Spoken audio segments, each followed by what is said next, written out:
ஒரு கதை சொல்லட்டுமா சார்? யூடியூப் சேனல் தங்களை அன்புடன் வரவேற்கிறேன். இன்று நாம் பார்க்க இருப்பது உலகில் மிகவும் ஏழை நாட்டை பற்றி தெரிந்து கொள்வோம். உலகின் ஏழை நாடுகளின் பட்டியலில் கிழக்கு ஆப்பிரிக்காவில் அமைந்துள்ள புருண்டி முதலிடம் வகிக்கிறது. இந்நாட்டின் மக்கள் தொகை சுமார் 12 மில்லியன், அதாவது 1,20,00,000.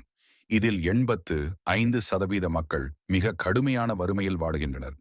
இந்த நாட்டில் பெரும்பாலான மக்களின் வாழ்வாதாரம் விவசாயத்தை நம்பியே உள்ளது. ஆச்சரியம் என்னவென்றால், ஒருபுறம் சந்திரன் மற்றும் செவ்வாய் கிரகத்தில் உயிரினங்களை உலகம் தேடுகிறது. அதே வேளையில் பூமியில் இந்த நாட்டில் வாழ்வதற்கான அடிப்படை வசதிகள் மக்களுக்கு கிடைக்கவில்லை என்ற நிலையே உள்ளது. கடந்த காலத்தில் பிரிட்டனும் அமெரிக்காவும் இந்த நாட்டை ஆண்டன. இந்த நாடு சுதந்திரம் அடைந்த போது பொருளாதார நிலை நன்றாக இருந்தது. ஆனால் 1996ஆம் ஆண்டு முதல் நிலைமை மோசமாகிக் கொண்டே வந்தது. புருண்டியில் 1996 முதல் 2005 வரை நடந்த பெரும் இனக்கலவரம் லட்சக்கணக்கான உயிர்களை கொன்றது. அதோடு அந்நாட்டின் பொருளாதாரத்தை நாசமாக்கியது. மெல்ல மெல்ல இந்த நாடு பொருளாதாரத்தில் பின்தங்கி உலகின் ஏழ்மையான நாடுகளின் பட்டியலில் முதலிடத்திற்கு வந்தது.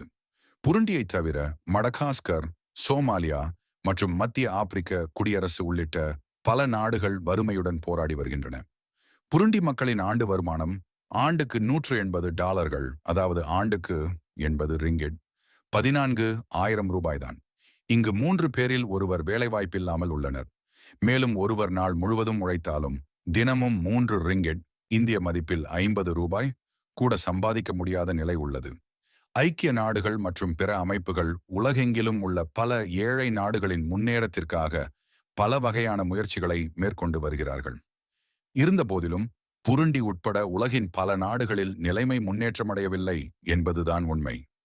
மேலும் இது போன்ற வீடியோக்களை தொடர்ந்து பார்க்க ஒரு கதை சொல்லட்டுமா சார் என்ற யூடியூப் சேனலை சப்ஸ்கிரைப் செய்யவும். நன்றி.